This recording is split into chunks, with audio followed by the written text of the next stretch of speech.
So I got a question for you actually from back in the day. I remember seeing you on Punk'd with AI wouldn't let you go into a club. And I was wondering if you ever got him back for that. I did not. You know, it was interesting that I was living in LA and he called me and he said he was having a birthday party. And I remember I was in the bed and I wasn't really feeling it. I said, man, come on out. And I think that's why I was so upset, because he's the one that invited me to the club. But it was one of those things where they do a really good job. You know, Ashton does a good job on getting people's motors really revved up. But he got me. I never had a chance to get him back. Actually, we never even talked about it after that either. How's the BIG3 experience been for you? Good.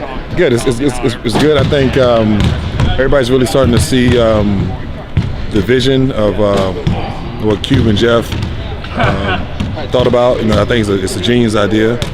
Just like anything new, continue to get some of those rough edges out. But for the most part, as you can see, the talent level is just increasing. It's a very physical league. I think people really relate to 3-on-3 because that's kind of like the traditional way of learning how to play basketball growing up in the parks. And a lot of people still love to see some of the faces that they've seen, growing up. They still come out and support. Obviously, every night we come into these arenas is, 10, 12, 13, 14,000 people. I think this league is just going to continue to get bigger and bigger. I saw you talking a bit of trash with Bonzi before. Do you think you might be in the running next year for best trash talker? Nah. See, the difference is with me. See, he knows. Hey, Bonzi, come over for a second. Bonzi, come over for a second. See, he knows, right? See, this is my rook. I was 18 years old, and he was like 22, 23. He was my rookie, right? So I taught him a lot. He's like an old young guy, so he remembered these buckets I used to give to him. So I don't really need to talk a lot of trash. See, my buckets come when I smell the popcorn, when I see people in the stands. So I'm not gonna really mess around right now. I let him talk as much as he want to talk, but he know. Why am I over here? Listen, he could play. He was okay at best, but I know a few other guys that was way better than him. When you talking about Karl Malone, Tim Duncan, Kevin Garnett, Sheed.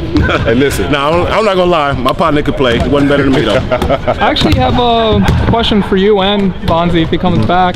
Jabari Parker said that you get paid for offense rather than defense, and you guys could always do both sides of the court. So I was wondering how you feel about that. That's his opinion. I mean, for decades, it's been guys that were dominant offensive guys. Guys have been dominant defensive guys.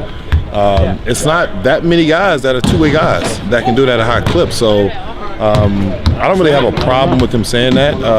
That's his beliefs. And obviously, I think the money they just paid him, that's what they're paying him to do, go score.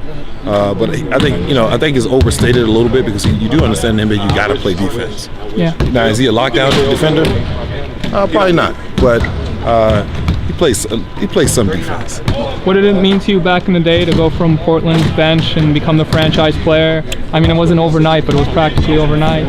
Yeah, Portland was really like college 101 for me. 17-year-old coming from Columbia, South Carolina, which is far south. Going to the great northwest of Portland, Oregon. It's probably the best place for me coming out of high school as a 17-year-old that don't really know the ropes of the professional life. Going to a one pro team city. That city just made me their second child.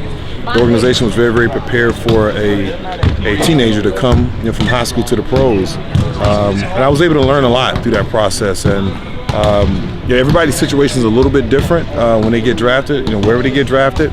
But for me, Portland was perfect for me, and it prepared me for when I got to Indiana to really jump to the scene, pretty immediately. Can you see yourself coming back next year to the BIG3? I know it's a little early, but yeah. Well, I do a little bit more with the BIG3 as well. I'm actually me and Chauncey Bills are actually on the board of directors as well. So we help out a lot more than just playing on the surface. I think this has some tremendous legs. I think as we continue to fine-tune this system, I think people are going to really be proud about this league. I think this league is going to be around for a long, long time. Thank you very much. All right. Appreciate it. All right.